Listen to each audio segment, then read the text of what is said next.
Hello and welcome to a buildingSMART webinar. This webinar is hosted by the buildingSMART regulatory domain and is part of a series of open house sessions planned to occur in between the biannual buildingSMART summits. Thank you for joining. My name is Sheila Karai-Lum and I will be your moderator today. Today's webinar is titled The Use of openBIM in Latin America and its Impact on Building Permitting. Our speakers are Franco Coin, who is the team lead at buildingSMART Italy, Eduardo Toledo from Brazil, Paulo Torreão from Brazil, Luis Vargas from Panama, Walter Rovira from Panama, and Sebastián Manríquez from Chile. This webinar is scheduled to last 1 to 1.5 hours with a Q&A at the end. The webinar is being recorded and will be made available in due course. Before I hand over to our speakers, I would like to remind you that your lines will remain muted for the duration of the presentations. If you have any questions or wish to make comments, please use the chat function located within the control panel. I would also like to bring your attention that buildingSMART is committed to ensuring that participation in the development of standards is unrestricted and the process for their adoption is transparent. And standards that are developed do not favor any particular provider and are open, non-binding and accessible to all. Please take note of our antitrust code of conduct, which is up on the screen now. And on that note, I would like to hand over to Franco to start the presentations. Thank you, Sheila. Thank you, everyone, for attending to this webinar. As Sheila said, it's the fifth of our series called the Regulatory Open House webinars. That is a series of webinars that we are managing since a couple of years. We started during the lockdown. I think you understand why. And very, very excited to be here to have to talk about Latin America, about openBIM in Latin America, because it's a very interesting and fantastic topic in this moment. Very cool also. Let me introduce just a short introduction of a fantastic speakers we have here today. Eduardo Toledo Santos is one of the from the University of São Paulo in Brazil. It's one of the Brazilian BIM. I can see Brazilian BIM mentors because he was one of the he is one of the founders of the chapters, the Brazilian buildingSMART chapter, and is already involved from a long time in some activity in the regulatory room. Let me also introduce Paulo Torreão. I think that the pronunciation is good, from Torch Technology.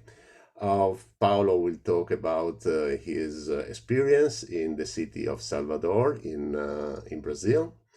Luis Vargas is another, let me say, BIM mentors in Latin America. He has been talking about these topics for a long time. He is also working with Eduardo and me in the project for the regulatory room for guidance for using openBIM in regulatory.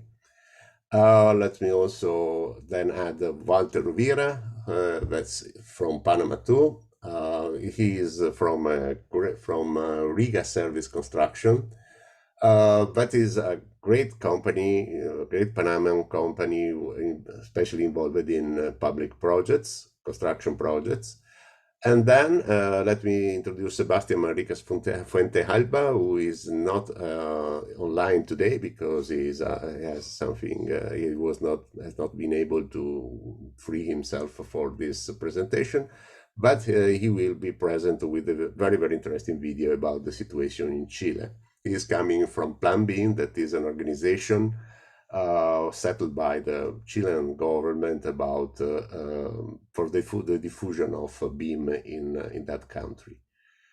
Let me close just saying that talking about a little bit about regulatory domain. I'm one of the members of the steering committee of this domain, The purpose of the regulatory domain is that is a specific domain in the buildingSMART international process, is helping project owners and regulatory authorities to benefit from the use of openBIM from a globally point of view. And of course, we have also a lot of work. We do a lot of work also with the chapters, with the national buildingSMART for helping these projects. The vision is the final vision is to obtain an automated regulatory process achieved by supporting gradual change in workflow from manual to automated, because we know, so we are a lot involved in how to safeguard the legal perspective. So let's say we are probably the part of buildingSMART that are more keen in understanding what the regulators are asking for to the technology, to make the technology available, the openBIM technology available for that process. And as I told you, this is the open house, regulatory open house, but I already introduced it, and so I don't want to talk one more time about this stuff. Just one thing, we will show this also at the end. Of course, you can put your comments in the chat of this Zoom chat, and but in case we will not be able to answer your question during this seminar, these webinars, you can write us, or we can, these are our contacts of the regulatory domain, and in any case, we will contact you back for more information. Now, let me leave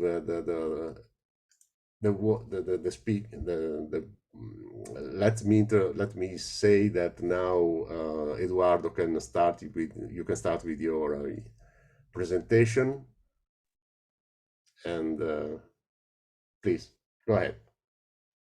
Thank you, Franco, for the introduction. Hello, everyone. I'll talk a little bit about the status of BIM in Brazil and highlight some of the openBIM facts. First of all, I would like to register that the first record of any use of BIM software in Brazil was in 1991 by the Brazilian architect Marcos Acaiaba. He was using a very early version of ArchiCAD, but then just using a software is not BIM. The first real BIM implementation started in 2004. Here I have the cover of a magazine in 2007. It reads, "What is BIM?" That was when it was really starting to get into the markets. Regarding standards, our BIM Standards Committee was founded in 2009. It produced several important standards right now. I'd like to highlight the NBR 15965, which is the Brazilian construction classification system. And also, we already translated and published the parts 1 and 2 of the Brazilian version of ISO 19650, a very important standard. We are just translating, finishing the translations. Actually is on voting the Brazilian version of ISO 16739, which is the IFC 4 standard. And we are finishing BIM standards, BIM object standard right now. Regarding BIM mandates, we have a federal BIM dissemination strategy that we call a BIM-BR strategy. It has a roadmap for BIM implementation in government, ranging from 2018 to 2028. We had a very important federal law also recently in 2021, but will be fully functional on next year, which states that BIM is the preferred method for using all public works. This is in federal, state, and city levels. Okay. Preferred means use BIM or have a good excuse for not using it. So we guess that that will work. We have some state laws also. In United States, for example, is not a preferred method.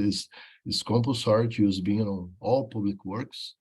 So this are all new laws. They will have a very good effect soon, I guess.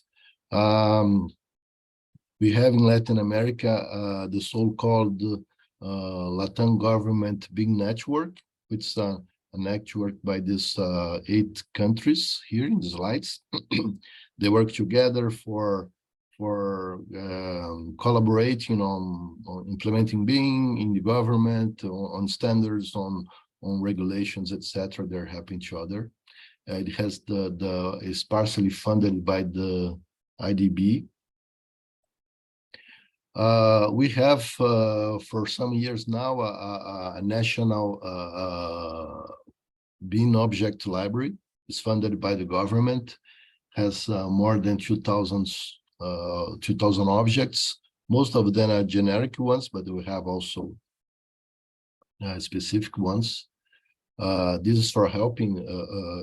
BIM objects in Brazil are very limited. Not many manufacturers make their digital BIM library available. So this is helping. Just observation that IFC format is mandatory for hosting objects in this library.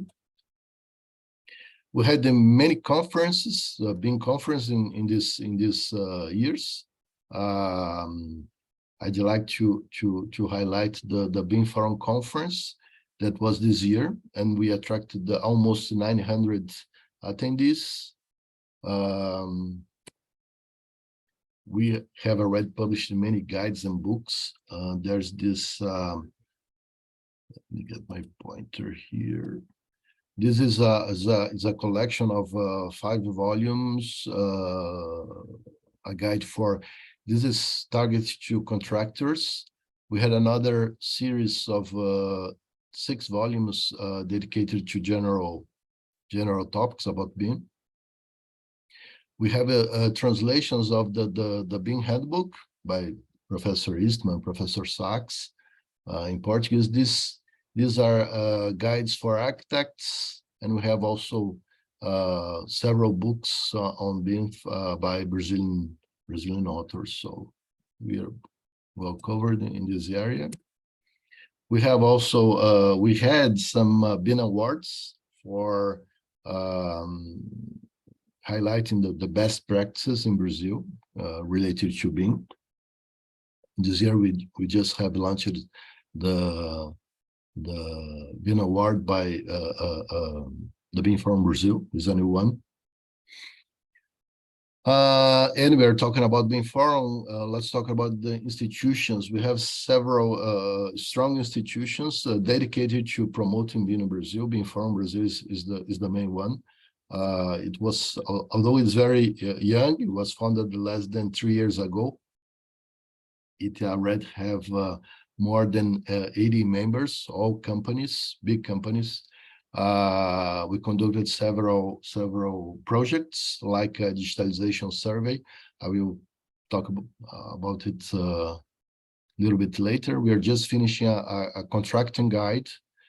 We have a video series called the BIM Forum Explains, for short videos for explaining topics and concepts that are usually misunderstood in Brazil.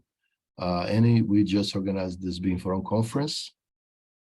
We have also this SEBIM, which is the Brazilian BIM Chamber, and a BIM association of BIM in several states. These are regional institutions. BIM Forum is a national one. As I mentioned before, BIM Forum Brazil conducted last year a digitalization survey. We are very proud of it because it was very, very big. We have more than 10,000 respondents. It's the first one where we can calculate the error margin of our results is 2%. And we get these numbers. It was conducted among professionals, architects and engineers. So we can say with some safety that 36% of the architects in Brazil have had contact with BIM, had worked with BIM, as well as 26% of the engineers. This is our adoption rate by professional, not companies. And I'd like to highlight some facts involving openBIM specifically. In this federal BIM simulation strategy that I mentioned, the goal number 9 is states that they must encourage the use of neutral BIM standards as well as the open formats. And we have another federal decree that also demands open formats for BIM models for public deliveries. And we are also very proud and happy to announce that the buildingSMART Brazil chapter has just been established. It was last week, actually. So we're very well positioned about openBIM, and I think the future is very good for openBIM in our country. Thank you, Franco. Thank you, Eduardo. Now, Paulo Torreão from Torch Technology. Please, it's your shift. Hello, just a moment. I will share my screen.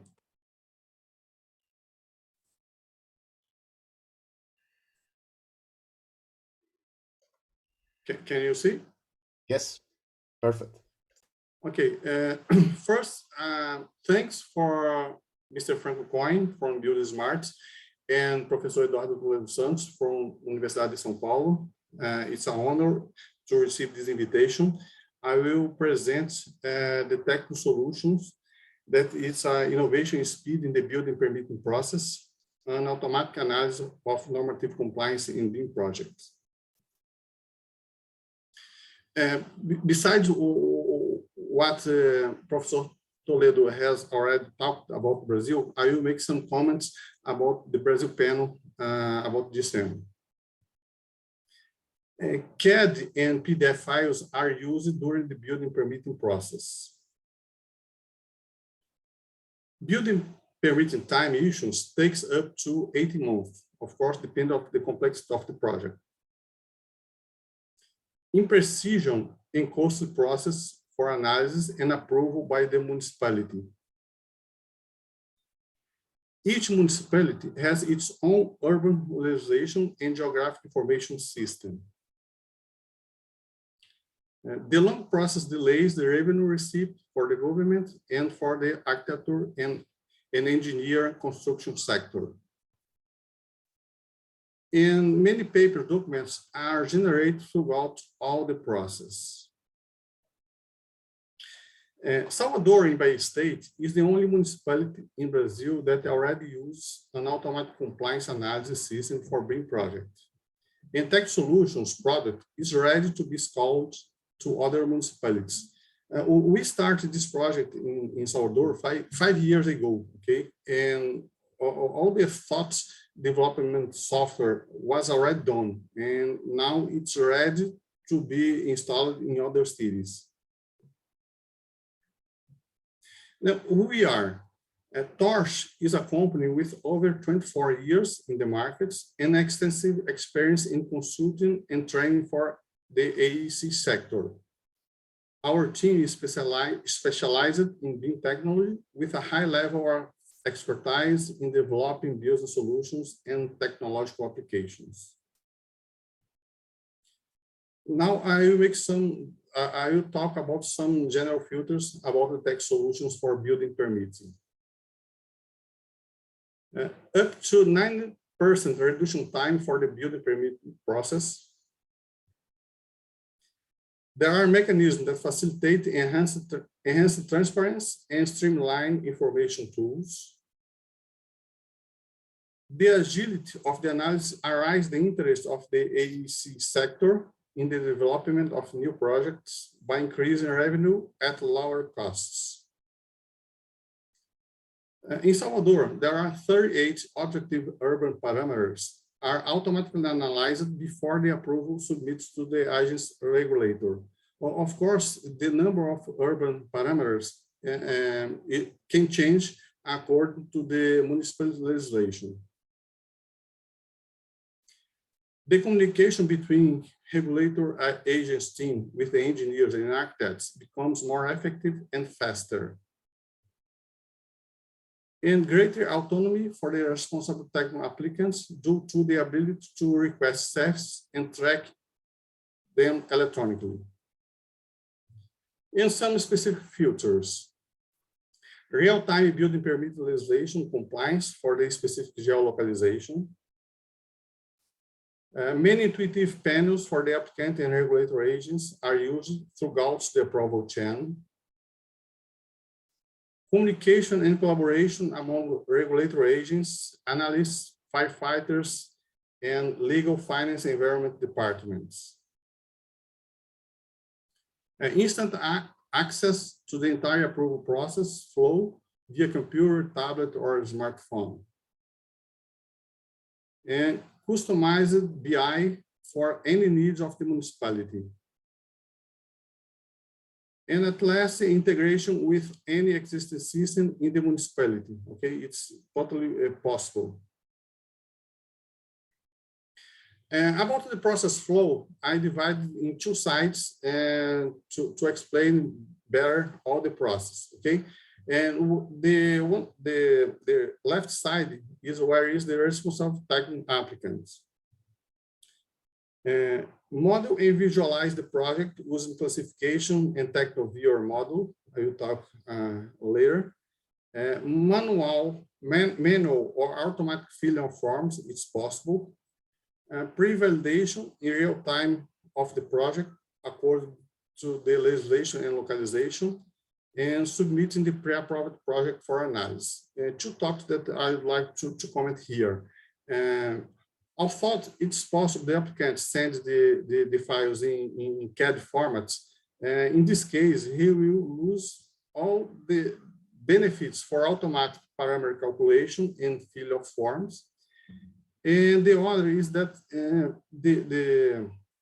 all the parameters, the 38 parameters, will be analyzed for the program. And if anyone is out of a specification, the applicant will receive a red flag informing what is wrong and why in this legislation what he has to follow. And in this case, he will only be possible to send the project to be approved in the municipality if all the parameters are in specification, all the objective parameters. Okay, in this case, when he submits the project for the municipality and regulatory agent sides, the right sides, the pre-approved project is received completely approved with all the parameters, and in this moment it starts an intensive, collaborative, and transparent analysis among all approved team. You know, there are some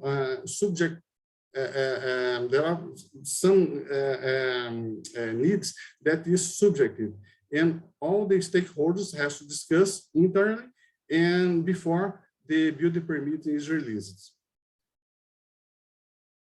Now, to clarify a little bit better, I will show you a short video with all the information about these steps.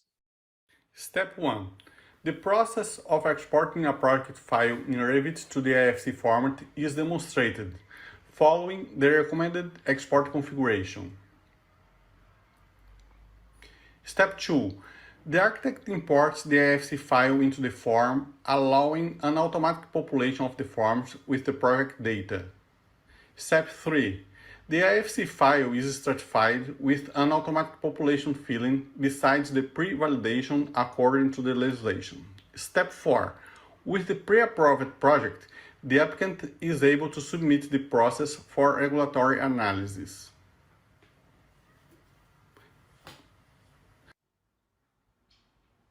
Step 5. The analyst receives the pre-approved process with all the forms already filled with the respective informations. Step 6. The process is distributed to all related departments that will analyze it in coordination.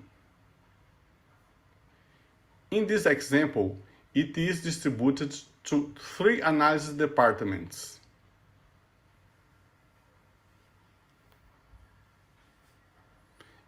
Step 7. As the analysis is conducted in a transparent and collaborative manner, an analyst from one department can check the status of the analysis from other departments. In this example, while the analysis of Department 1 is ongoing, Departments 2 and 3 complete their analysis. Then, the process restore is reviewed and the analysis of Department 1 is concluded. Step 8. As soon the analysis has been completed, the building permitting issuance is released.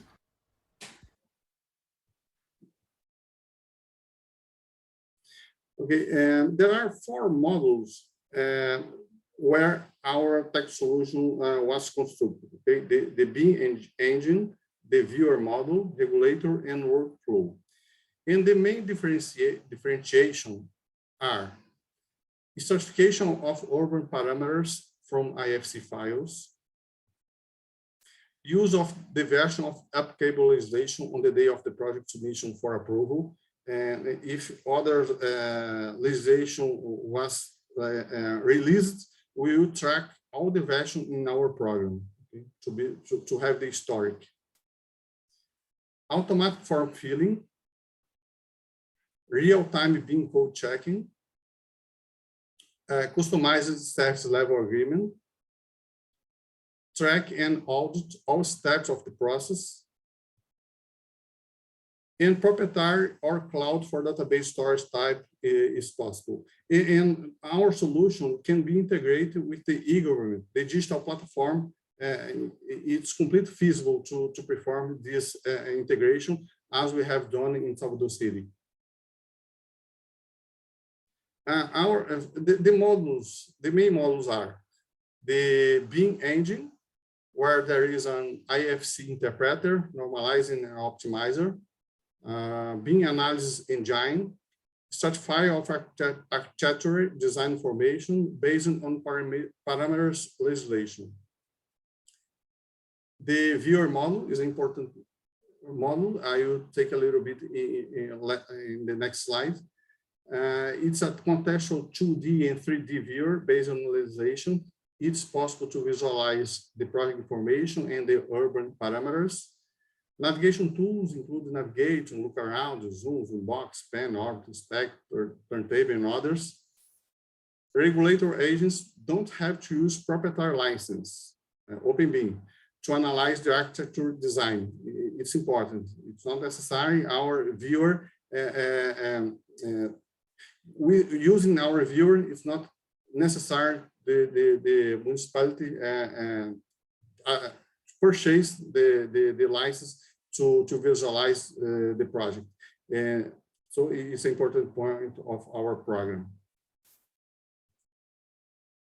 And the regulator model is a tool to mitigate uncertainty in a process and validate under regulatory supervision. Verify if objective construction parameters comply with the legislation in the construction area. A collaborative and simultaneous analysis between different departments, allowing for greater productivity and integration of the teams involved, and reflects the established laws of their respective areas of operation. And finally, the workflow model, it's a process automation, contextual document management, continuous management and improvement of the entire organization workflow, active and real-time monitoring for all processes, and a unified database and document bank. The viewer model, it's an important model that can be used both for the applicants and for the regulatory agency team. I will show you in a short video all the some of the functionalities of this model. The viewer model is a graphic interface where it's possible to explode the building by floors. On the left side, the entire IFC structure appears and can be manipulated. Below, there is a building 2D viewer with projections of the constructed areas, where you can visualize which areas were used for calculation. The ceiling limit. The adjoining areas are identified, the permeability index, the street frontage, the height in plate, the setbacks. On the right side, we can view the housing units, the floors, the covered and uncovered parking space. Several urban parameters that can be customized are listed as construction information, area information, facade information, floor areas, the built areas, exception built areas, and the computable built areas.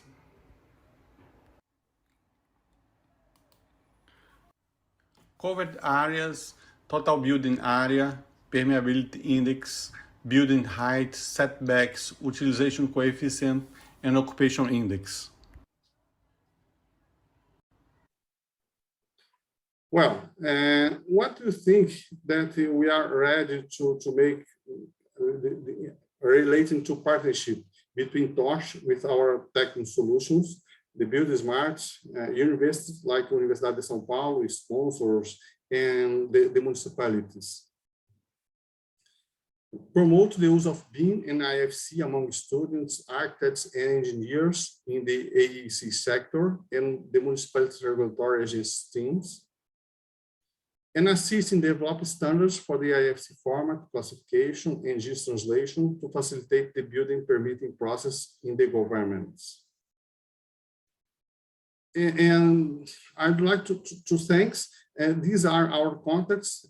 Please feel free to contact us if you need further information about our tech solutions. It will be a pleasure to discuss in other moments any topic that maybe could not be so clear in this presentation. Thank you very much.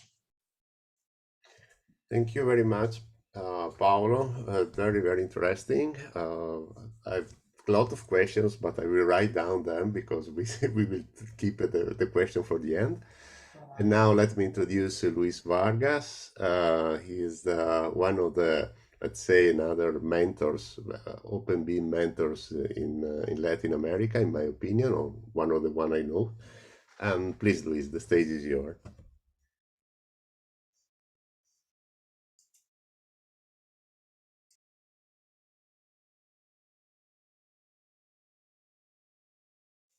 Luis, are you there? Yeah, hello everyone.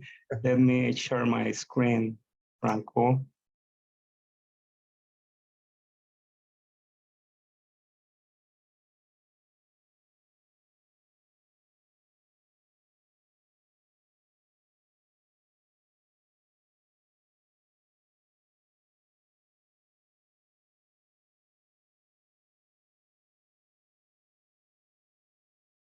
Well, hello everyone. Thank you, Franco, for the presentation.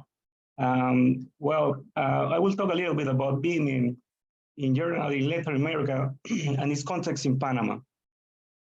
The Development Bank of Latin America, CAF, and the Inter-American Development Bank, IDB, are among the institutions that have most support the implementation of BIM in Latin America. To further the digital transformation goals, CAF, for example, has invested around 3.5 billion in these large-scale projects to improve digital connectivity and contribute to the digital transformations of home, business, and governments in Latin America. It is also promoted the development of studies and guides, such as the overview of BIM progress in Latin America and the Caribbean, input we are using for this approach, and the Basic BIM guide for public officials, both co-authored by Sebastián Manríquez. The IDB has promoted BIM in the region through various dissemination activities and studies, such as the BIM survey of Latin America and the Caribbean, the guide for the implementation of BIM of pilot level in public construction projects, among others. Talking about countries, the CAF study overview of BIM in Latin America and the Caribbean indicates that the use of BIM has demonstrated improvement in efficiency, cost reduction, and increased project quality. However, its implementation is not uniform in all countries, as it is a continuous and constantly evolving process. With the objective of understanding the degree of progress of BIM implementation in Latin America and the main actions that have been carried out, CIF promoted the development of a survey of information on this methodology in the region. The overview focused on the study of the progress of BIM in the following 15 countries: Argentina, Bolivia, Brazil, Chile, Colombia, Costa Rica, Ecuador, Spain as reference country, Mexico, Panama, Paraguay, Peru, Dominican Republic, Uruguay, and Venezuela. The study contains a metrics information from the countries studied with various indicators per country, such as initiative to promote BIM by the public sector, support of the authorities for the initiative, participation in international BIM networks, BIM strategies, standardized BIM terms of reference, national BIM implementation standards, decrees, resolutions, or laws related to the promotion of BIM, among others. The study shows that the 14 of the 15 countries studied have a private BIM initiative. In most of these cases, 64%, the initiative is a BIM forum sponsored by the National Construction Chamber. It's the case of Argentina, Bolivia, Chile, Colombia, Costa Rica, Panama, Dominican Republic, Uruguay, and Venezuela. The exceptions are Brazil, Ecuador, Spain, Mexico, and Peru. In the case of Brazil and Ecuador, although they have organizations called BIM Forum, they do not depend on the respective construction chambers. BIM Forum of Brazil, as Eduardo already said, has a high degree of administrative organization. In general, it can be seen that the support of the construction chamber of each country is key in the promotion of BIM and has seen play an important role in pressuring or supporting the public sector in this area.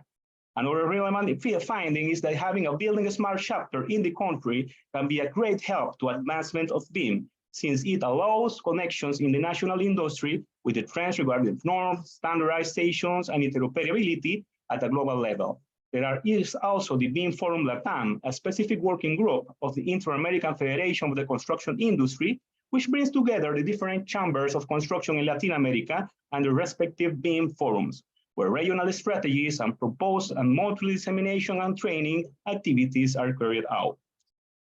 The system of actors from the academic sector that are being key to the advancement of BIM in different countries is not recognized.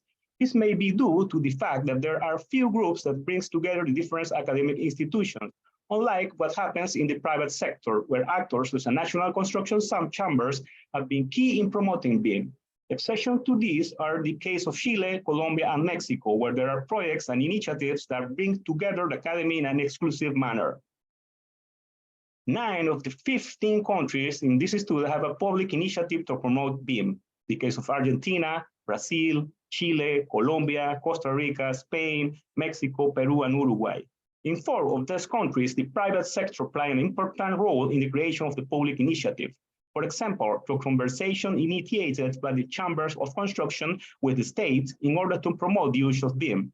In some cases, public BIM initiatives are led by institutions focused on projects such as the Ministry of Public Works in the case of Argentina, or the Ministry of Housing in the case of Colombia. In other cases, public initiatives are led by institutions linked to the economy of finance, such as the Ministry of Economy in the case of Brazil, Chile, Peru, or the Ministry of Finance in Mexico, which can generate actions focused on different types of projects of various institutions. The countries where the initiative is being promoted by the Ministry of Economy are, coincidentally, among those with the highest degree of progress in BIM.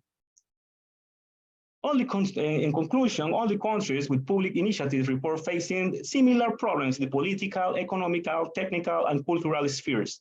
The most common are the resistance to change, low understanding of BIM methodology, change of authorities that are forced to redo actions, and lack of trained people. On the other hand, the main actors that have been held public initiatives are the support from the private sector, high commitment of the executing team, and support from high authorities. In terms of strategy, the most common is building alliance with relevant organizations. In general, the countries that have roadmap have set specific goals of BIM implementation. Finally, in the action referring to technology, the most common is the inclusion of interoperable formats in terms of reference for public projects. This shows that the key role is being attributed to the interoperability of information and is given higher priority than the prevalence of a specific software. Regarding the adoption of a standard, it is observed that at the beginning of 2022, all countries with a public BIM initiative, with the exception of Mexico, have adopted ISO standards related to BIM, the most common being the ISO 9651 adopted by 10 countries. Talking about Panama, in Panama there is no BIM mandate. However, there are several laws that promote digitalization and all major projects in the country. Public or private required use of BIM process. All or relevant design firm and digitalization consulting teams also apply it. And BIM leaders or relevant design firms and digitalization consulting teams are also apply it. And BIM leaders are aligned to the same standards. We focus on the use of the IFC and ISO 9650 as exchange format and process flows. Later, Walter Rovira will give an example of this. In the image, different projects of different scales. The Model Convention Center, all the lines of the Panama subway, and various private investment projects, all with extensive BIM scopes. Some laws, the law 153 of May 8, 2021, is also created, which is in Article 49, talks about the digital modeling of public works. The contracting entities must promote, incorporate, and progressively impose the use of systems for the digital modeling of information in the contractor selection procedures that involve the design, construction, operation, and maintenance of public works. In the image, the Panama Canal Metro, line 3, which requests BIM scope in the term of reference. In the terms of regulatory process, the municipality of Panama has been working since 2019 to optimize its process.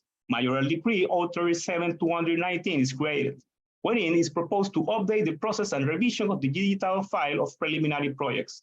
Constructions plan, all persons related to construction in the municipality of Panama, according to the existing technological advances. Progress has been made through the approval of the plans. The construction occupancy permits are totally digital.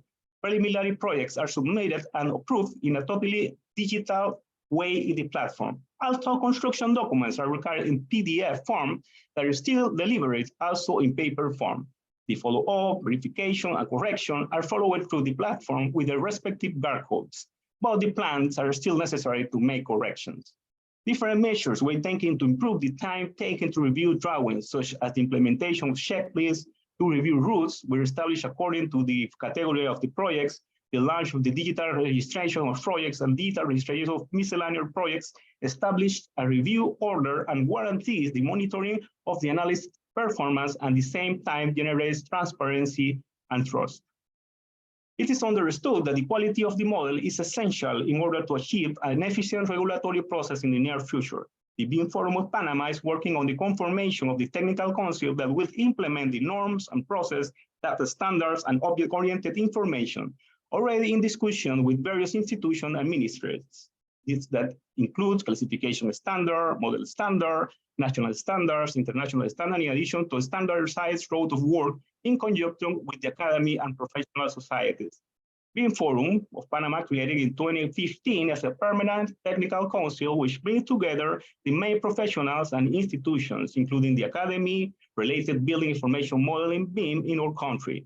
BIM Forum has 4 defined strategic areas: joint public-private leadership, a collaborative policy framework, capacity enhancement through collaboration and training platform, and communication and empowerment of learning by communities.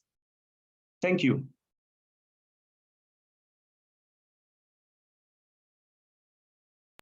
Thank you. Thank you very much, Luis. Now you already introduced Walter Rovira. The stage is yours. Buenos días.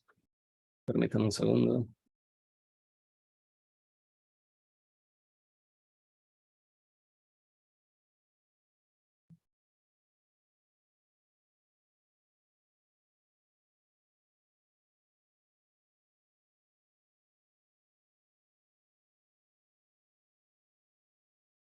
¿Se aprecia la pantalla? Creo que sí. Ok. Perfecto. Buen día. Gracias, Luis, por la introducción. Bien lo comentaba Luis, Panamá no cuenta con un mandato BIM. Actualmente se están trabajando muchos estándares y en su mayoría son iniciativas privadas. En este caso en particular, esta es una mezcla tanto de iniciativa privada como iniciativa pública. Les presento el proyecto Ciudad de la Salud. Este es un hospital de 4º nivel. Actualmente es el proyecto más grande que tiene Panamá y está enteramente trabajado bajo metodologías BIM. Este proyecto tiene 31 hectáreas, más de 1.290 camas, 41 salones de operaciones, áreas hoteleras, áreas de ingreso de pacientes. Es un hospital de referencia de 4º nivel, es decir, no puedes acceder a él para una visita, vienes directamente desde un hospital tipo 3 o referido para un tratamiento en particular. Este proyecto no tiene dentro de su contrato un alcance BIM, no tiene a la fecha todavía ninguna adenda referente a metodologías BIM o cualquier forma de trabajo o referencia relacionada con BIM. Pero sí es el proyecto emblema en este momento que tiene tanto la empresa para la que trabajo como a nivel de metodología e implementación dentro de Panamá. Este proyecto cuenta con 229.000 metros cuadrados, de los cuales todo se trabajó bajo metodologías BIM a todo tipo de nivel. Para temas de implementación, en gran parte se utilizó la ISO 19650, tanto estrategias de comunicación, estrategias de entregas de archivo, estrategias de intercambio de información, todo a lo largo con las distintas contratistas que forman parte del proceso y en este caso el cliente, que viene siendo la Caja del Seguro Social. Ellos en este momento están recibiendo, sin tenerlo en contrato, el primer proyecto hasta la 5ª dimensión. En ese proceso de entrega, el cliente en los últimos 2 años ha hecho un cambio en su forma y metodología de trabajo interna y está tratando de poder reutilizar los modelos generados y toda la información que está detrás para poder darle un mantenimiento adecuado al proyecto. Se espera que ellos puedan implementar algún software de Facility Management a través de modelos y que puedan utilizar todos los datos que se han obtenido en los últimos año y medio más o menos de trabajo. Dentro de toda la gama de herramientas que se utilizaron del proyecto, se han hecho muchos intercambios, tanto por falta de usuarios que manejaran ciertas herramientas y a lo largo de estos 2 años más o menos el flujo de trabajo ha variado y se ha implementado al 100% el tema de interoperabilidad. Aquí se han utilizado herramientas tanto de Autodesk como de Graphisoft, herramientas 4D, 5D, herramientas de registro de información con nube de puntos, visores gratuitos de nube de puntos para que el cliente y los que estén ahorita mismo en campo puedan tener un avance y darle un seguimiento continuo a todas las instalaciones. Pequeños CDE, en este caso utilizamos, digamos, de base de archivos federados, Dalux, y herramientas de comunicación como Trello. A lo largo de este último año y medio, pues ha habido un cambio excepcional en tanto el uso de herramientas como la aceptación en distintos proyectos. Actualmente se están manejando no solamente este proyecto, sino 4 en paralelo que tienen que ver con temas públicos, son policlínicas y edificios institucionales. Y digamos que como dato general, pues técnicamente dejamos de imprimir planos y todo se maneja a través de entornos digitales, se maneja ya con herramientas abiertas, envíos de archivos IFC para colaborar y modelos federados a partir de IFC. Parte de lo que recibimos en su momento del proyecto fue así. Esto es el área de hospitalización y el área de pediatría. Este era un proyecto que estaba en abandono por temas contractuales. Ya en este gobierno entonces se dio la orden de proceder y lo primero que se hizo fue hacer un levantamiento completo. A la fecha se está utilizando tanto el RTK 360 como el BLK 360 y tenemos cerca de 12.600 levantamientos más o menos en nube de puntos a lo largo de los últimos 2 años. Dentro de esa data, pues el cliente tiene también el acceso a través de un visor, que en este caso es el TrueView, de manera gratuita, de todo lo que se recibió y cómo está quedando actualmente la obra. O sea, hay un registro completo de toda la información. Y en ese mismo registro, todos los archivos y los entregables que se le está dando al cliente están basados en la ISO. Tuvimos que hacer un par de temas de implementación general con respecto a los órdenes de trabajo, explicarle realmente cómo era un tema de compartido, publicado o archivado. Y a lo largo de pues, año y medio ya han sabido pues, gestionar mejor la información, saben dónde está cada cosa, a qué pertenece cada levantamiento, cada foto o cada actualización de obra. ¿Cómo funcionó en este caso el BLK? Lo que ven arriba, pues a la mano derecha son parte de las máquinas que estaban en los techos. Se hizo todo un inventario del proceso, de todo lo que había, tanto en fotos, 9 puntos para posterior modelado.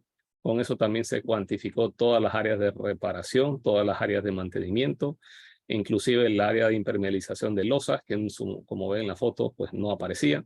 Todo lo que había en valvulería. Se hizo un conteo general de toda la información de cómo se recibió el proyecto para después entonces empezar a gestionar la data. Parte de ese proceso, pues logramos un ahorro de 7 meses en el proceso de entrega de planimetría. Los planos del proyecto acabaron en octubre. El proyecto ha logrado conseguir un ahorro de casi 5 meses en su entrega en comparación al contrato. El contrato es completo, puesta en marcha con todo el equipamiento médico y pues gracias al tema de implementación BIM y todos los datos que se han podido obtener, pues logramos un ahorro de 5 meses en la entrega del mismo. Dalux como herramienta, pues ha sido, digamos, la parte gestora en campo y en coordinación que nos ha dado el cambio, tanto para la parte de coordinación, como ya les mencionaba, como para el cambio con el mismo contratista. ¿Qué tiene el contratista en este momento? O en este caso, el cliente también. Acceso a la información.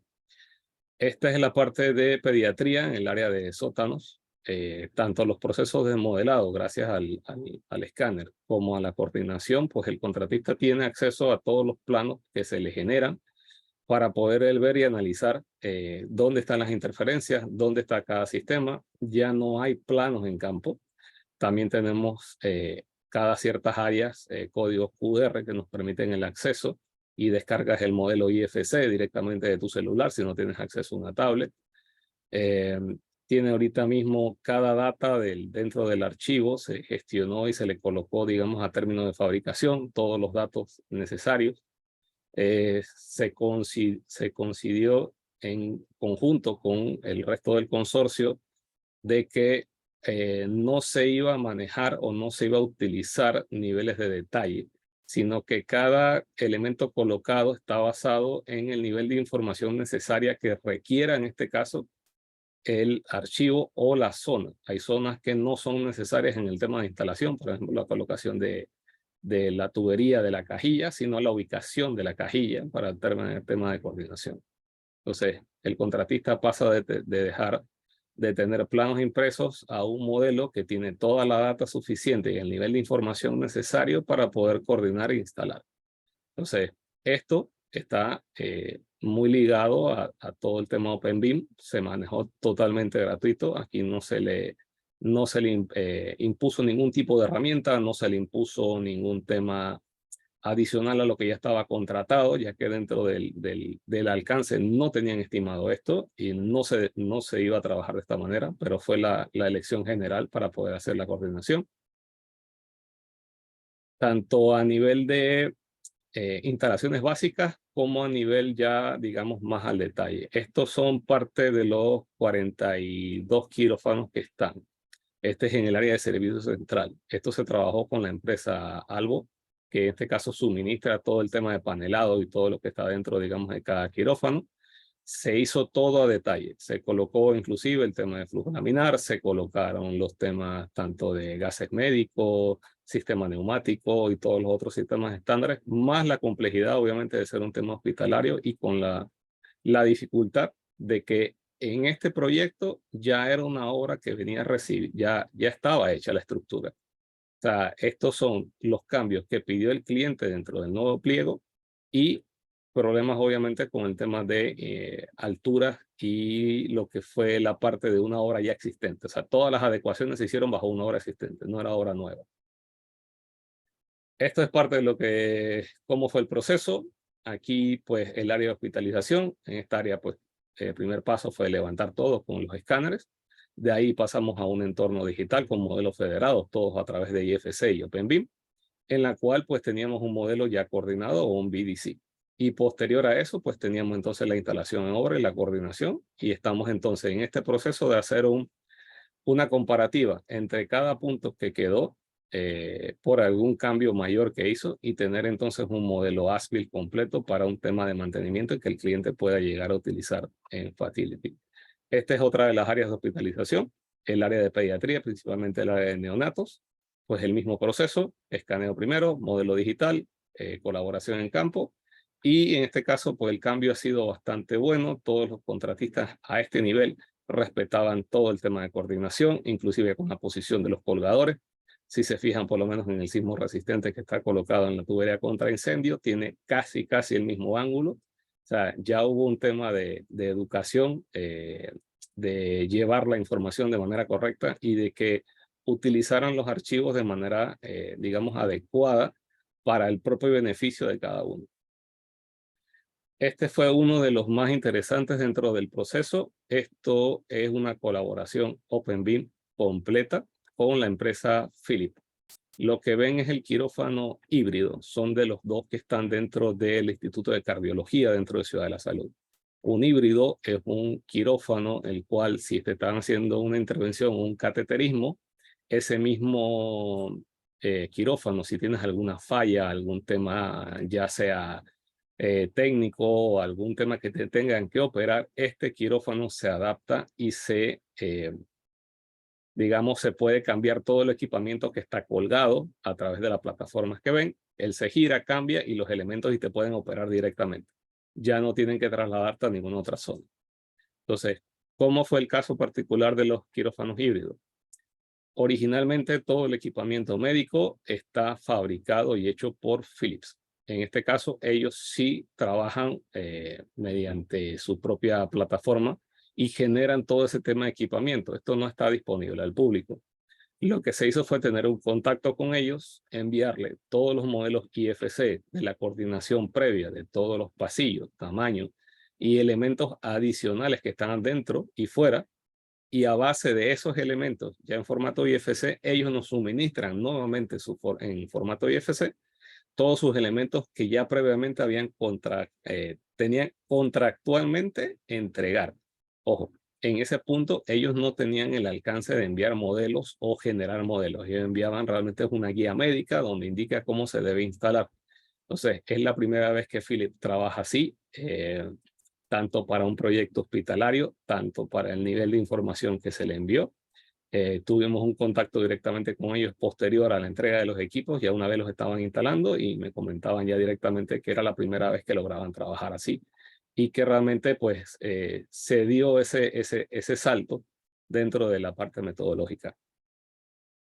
Esto es parte de lo que se entregó posterior. Este es el quirófano terminado versus los archivos que ya estaban modelados y coordinados.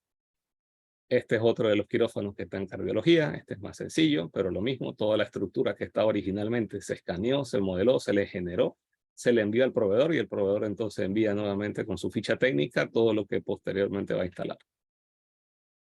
Por último, por temas de elección de herramientas y basados en IFC y openBIM, la elección para la cuantificación, seguimiento de obra, cálculos, presupuestos y en este caso entregarla al cliente un documento contractual el cual sirva de facturación, se eligió la herramienta Mamba. Mamba tanto para todo lo que es certificaciones de obra y cuantificación 5D, pues digamos que por ser una herramienta openBIM, era la más práctica. Tenemos muchos elementos que se hicieron en otro tipo de software que no generan ese tipo de datos y sí lo podíamos leer a través de Mamba. Entonces, esta ha sido la herramienta que nos ha permitido hacer la cuantificación de cada elemento, colocar y poder calcular lo que ya se instaló, verificarlo contra un contrato, contra una factura que se le debe presentar, y los avances de obra y las certificaciones se han hecho a través de ella. Es decir, es un proceso totalmente abierto con el cliente. No se hace de manera manual. Es decir, que todo lo que se calcula es a través de los modelos. Ese modelo se cuantifica, se certifica y se le entrega. Y la cuenta o el cobro de ella viene a raíz del modelo. Entonces, en este punto, el cliente ve perfectamente cada etapa y puede ir a verificar en sitio si los modelos corresponden o tienen la pieza colocada, digamos, en el monto preciso. Y a través de esa certificación se valida, pasa a un proceso de Contraloría y Contraloría entonces ejerce el tema de los pagos. Entonces, en nivel de transparencia, este ha sido, digamos, el proyecto hospitalario, y tanto dentro de Panamá, más abierto o con más data que puedan participar todos a lo largo y durante toda esta etapa.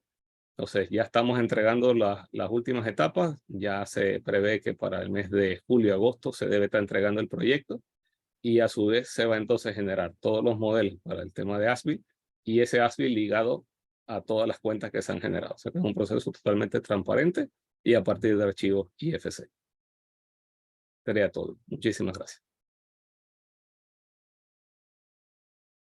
Muchas gracias, Walter. As we said, the translation will be available in English, to English will be available with the registration. And probably will also the reverse will be available in the second video record, in the video recording that will be in the recorded video will be available, probably also a version in Spanish and or in Portuguese. But just let us check the features that the digital tools are providing us. Least but not last, we have as I said, Sebastián Manríquez is not was blocked. Is not here in the webinar, but we can show his video. He kindly sent us. Okay. Hi, thank you very much for this invitation. It's an honor for us to be in this session of the buildingSMART regulatory room, making a presentation on the progress we have made in Chile. And what I am here to tell you today is how in Chile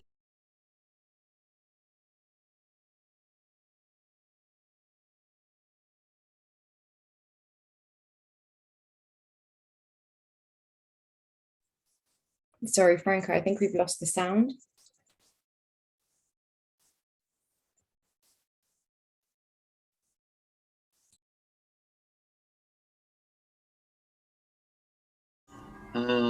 Does it work now? Yeah, it's okay now.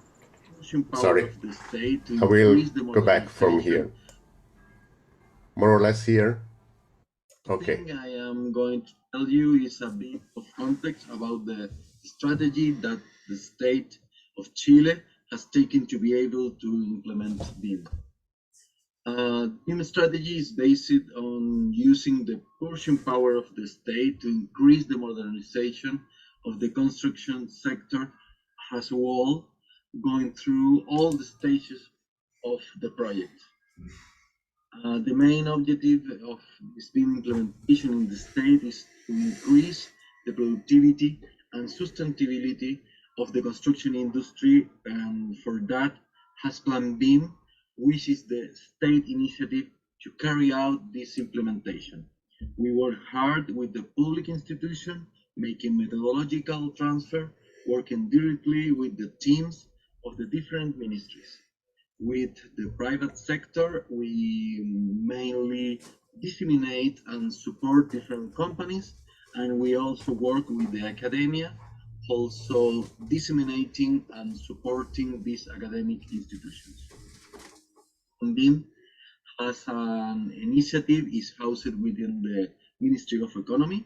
The Ministry of the Economy has a productivity agency that is Corfo, and Corfo has a program called Construye 2025, which aims to increase productivity in different issues related to construction, and one of them is digitalization, where Plan BIM was born. Some dates and goals. BIM was initially required since 2012. The Ministry of Public Works, this first requirement were spontaneous by the teams, therefore they were not standardized. They saw value in the use of BIM, but they did not know exactly what that requirement should be like. And this why in 2015 the creation of this public initiative, that is Plan BIM, was launched and announced, and it was finally created in 2016 with two main goals. The first is that by 2020, the BIM requirement is made in a standardized way in public project, which has already happened since 2020. And a second goal for 2025, which is the integration of BIM with the platform that the Ministry of Housing is developing, which is to be able to request building permits online. And the idea is that this platform allows projects to be uploaded through BIM models on the platform. And for that, we have carried out a series of action since 2017, 2018, and 2019, where we published the BIM standard for public projects, which was developed with a panel of approximately 33 organizations, both public, private, and the academic. As an initiative, we have a different line of action, from institutionality, standardization, human capital, and enable technologies, and dissemination and communication. And today I'm here to talk a little about standardization and what have been the action that we have already carried out in this area. In this line of action, the most important action has been the creation and development of the BIM standard for standard public project, which was launched in 2019, and this mainly based on ISO 19650 and ISO 6739 in IFC ISO. This has allowed us to standardize what each of the public institutions will require as applicants, and in this case today it's being used by the Ministry of Public Works, the Ministry of Housing, the Chilean Air Force, and some private projects. For the more it's available in the language today. What do we build with this standard? Well, this standard has allowed us to develop requirements, requests for information that are standardized, mainly based on this standard that point to the goal of the year 2020, that requirement in ACID.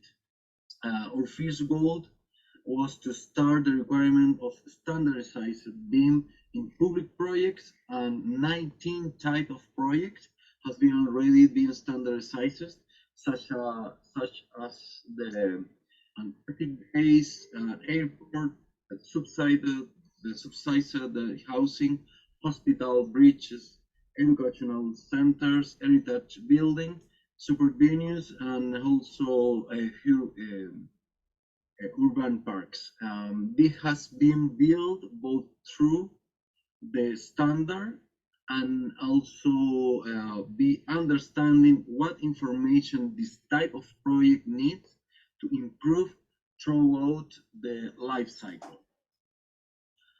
And for that, in summary, I come to show you what we have worked with this institution. We have drawn up the process map. We have drawn up the entire process, and we have identified what is the key information that is not advancing during all this flow of information, and that information is detected, and that is where BIM will be applied mainly.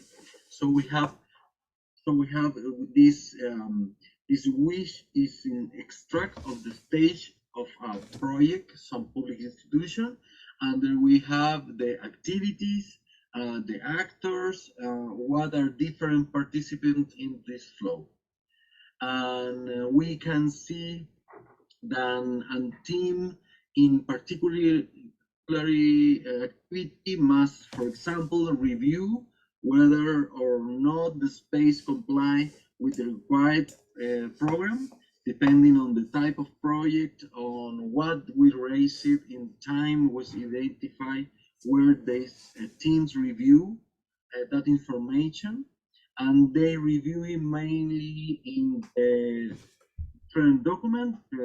We have a technical specification and the planimetry, and then understanding where they look for it and where they review that type of information. It was important to understand what information that we're looking for to be able to give the okay and for the flow to continue to next stage of the project. And mainly they're looking for the area, the fire resistance, or the acoustic classification as an example with this process map.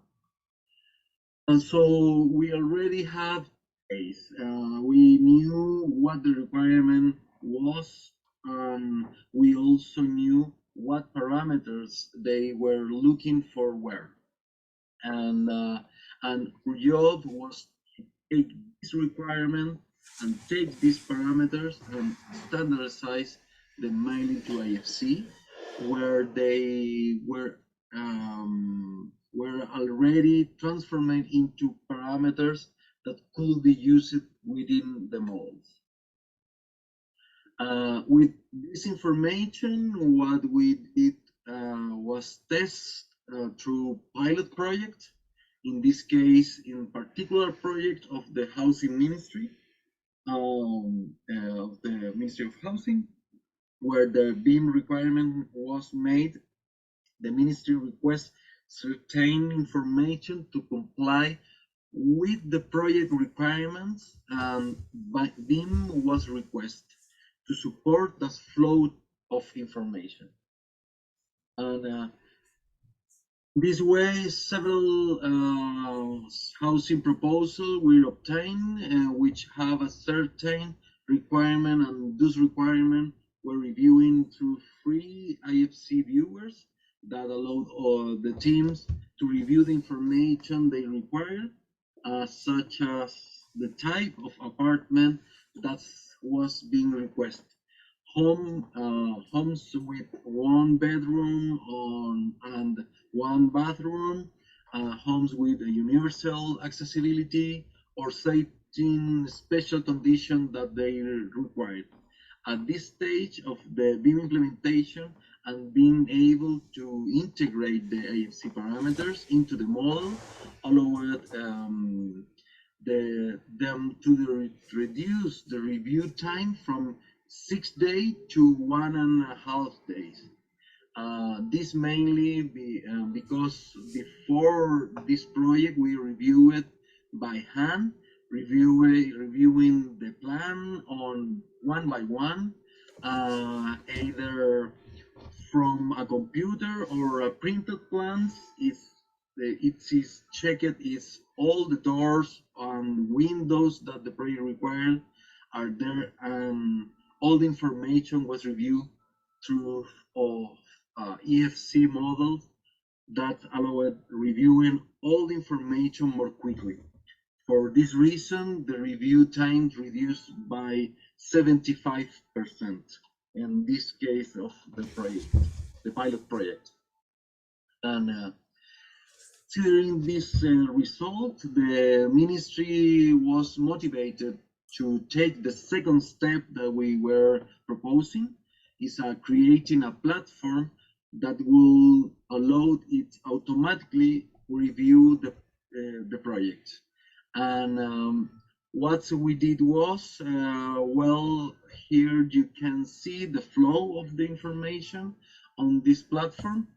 When the providers, appointed parties, deliver the IFC models, they deliver them to ministry teams. In this case, the appointing party, the Ministry of Housing, and they upload this information to the platform. This model are stored and they go through a parser that separate information and allow filtering and taking the information to the database of the Ministry of Housing. They're the revision rules that are already pre-established and made to run. And later, the same teams can review whether or not the project comply with the condition they established. The results can be reviewed in PDF report or in the business intelligence dashboard that the organization has. How does this work? Mainly, all this information is organized according to the BIM standard for public projects in Chile, which is based on IFC, which is the backbone of the document, both for the interoperability and for the standardization of the information. The platform has 3 sets of rules: the rules of quality of the model, then the rules that review the specific requirement of the project, and then the rules that are related to the General Urban Planning and Construction Ordinance of Chile. In other words, they are normative rules. What does it mean? That for the quality control rules of the model, it's so that there is a cube making the origin, which has to be in a specific entity. They must have a name, in this case origin, and it must locate in the 0, both in X, Y, and Z. On the other hand, there are the rules of a specific requirement. An example of one of which is that all rooms in a house have a natural light. For this rule 6, that the space have windows, so that in the model, the IFC space, living, dining, and bedroom entities must have an EFC window entities. And in the group of normative rules, for example, land use, the rule which will search for the information in the IFC site entity, in a specific property set, and in the IFC parameter established to place the data on the land use according to the communal regulatory plan. And now, where is that where is that information required? The detail of the required parameter is defined in the EIR, where the parameters to be required is indicate whether or not the data is automatically exported from the BIM software, the description of the parameters that allow to explain in detail what the parameter refers to, data, in which entity, which property set should be used, and what information should go in that field. This make is possible to help those in charge of entering that information into the model, behaving a guide, but also allow the institution to define exactly what information is needed. And how does information look in the models? This is an example that we show to teams so that they understand that it's not necessary to have a model full of modeled details, but rather simple models with a lot of non-graphic information that we can see 4 volumes that have key information for the ministry process. Help companies and public institutions understand even more about IFC. We have developed 7 guides with different focuses. Guides on IFC for architecture, volumetric models for structural reinforcement, bridges, and MIP models. Here we can see part of this information in this guide where the IFC entities, its description and the predefined types are shown. All these reference from the ISO. We add images to each predefined types to make it easier for the people to understand the ISO. In addition, for the automated quick review platform, we create a guide that explains what information the model must count and how those parameters will be reviewed by the platform for the 3 sets of rules: quality of the model, specific requirement, and urban regulation for the building permits. And here we have an example of a rule-specific requirement, which indicate that the kitchen furniture must be inside the kitchen area without interfering with the living or the dining room. So the rule will consider namespace entities, kitchen, dining room, living room, and the entities that represent furniture such as shelf, telephone, home appliance, dishwasher, and other appliance. Therefore, if the furniture inside the kitchen space, the rule indicates that it's okay, and if the furniture is in the dining space, it indicates that it's incorrect.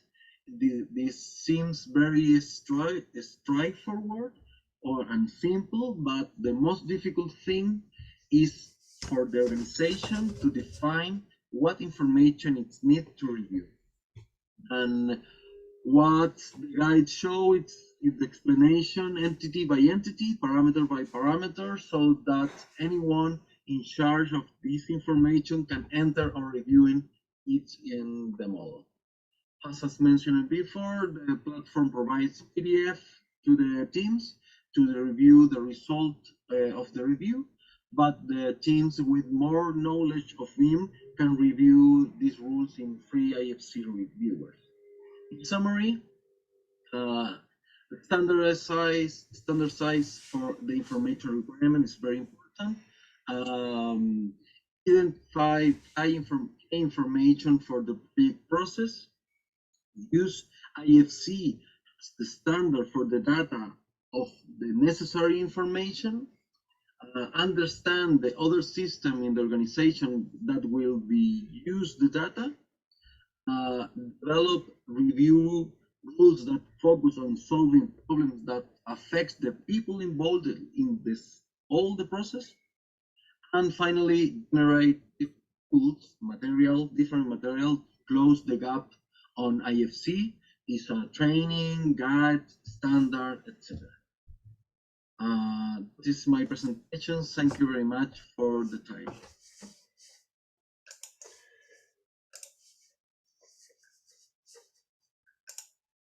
Okay, thank you very much to all the speakers. We have about 5 minutes for questions or comments. I ask all the presenters to come back to the video if just to in case. Okay, we have a first question that was about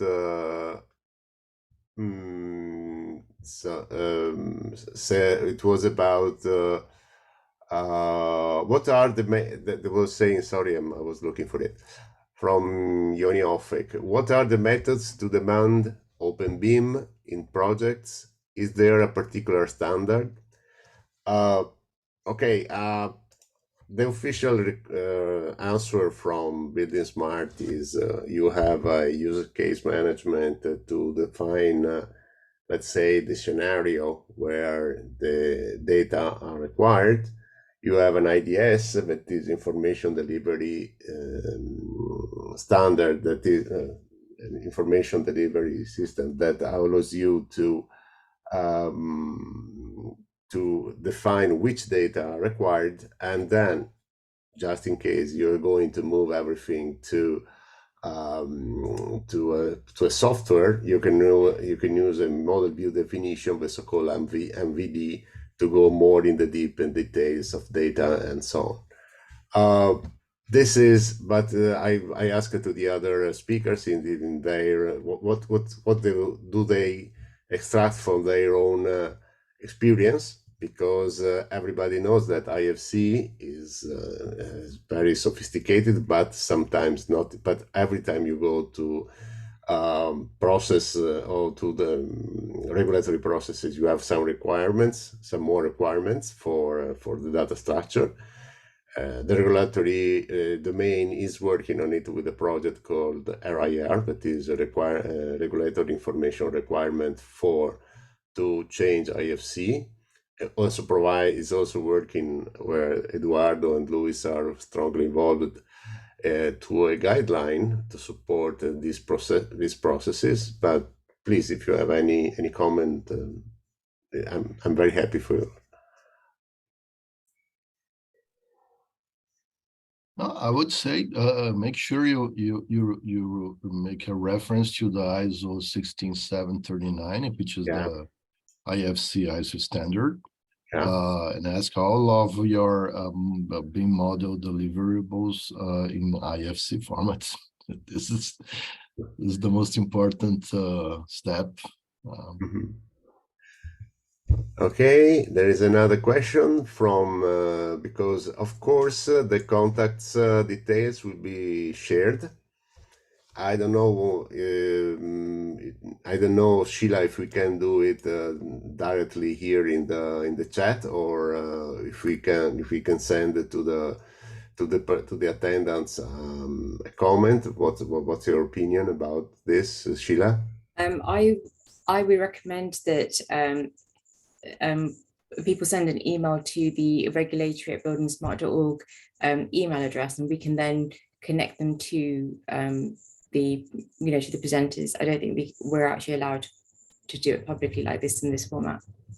Yeah, we have this email that is a kind of hub where you can ask everything. You can throw your arrows around against this, and we can try to answer you. Of course, we can provide you the contacts.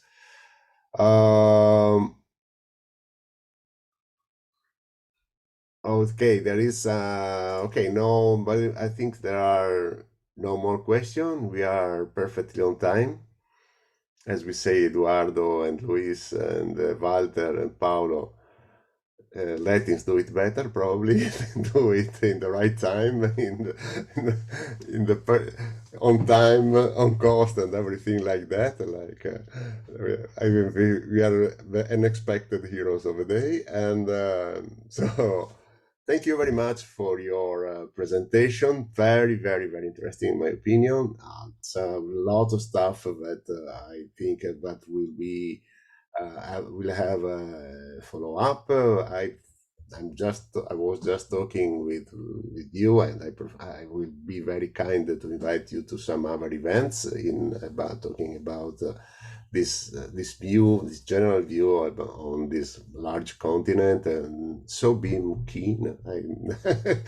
You are very keen on BIM, and so very happy about this. Open the attendance found the same at the same perception. Any other comment from you, from the speakers? No. So no, Mr. Franco, thanks for your invitation. It was really a pleasure for us to learn a little bit with other participants, and thanks buildingSMART for this opportunity, and thank you to everybody, Mr. Toledo too. The same, thank you, Franco, for all your commitment in this, always working hard. And yes, it's important to understand that IFC is just a schema, but we are always working in the process. And, you know, it's important to think about the process more than just the schema, no? And we are always working on that. Thank you, everyone. Muchas gracias to Walter. Walter Rovira. It's been great to have somebody not speaking English, but this was one of the goal of this of this process. We are going to get better in translations to have a very multilingual environment in the future. And I don't know, we can do, and the next will be Spanish based or Igual, gracias por la invitación y por dejarnos mostrar una parte de lo que se está haciendo acá en Panamá, a todos, de verdad. Muchas gracias. Muy interesante, muy interesante. Okay. Thank you, Franco. Thank you. Bye-bye.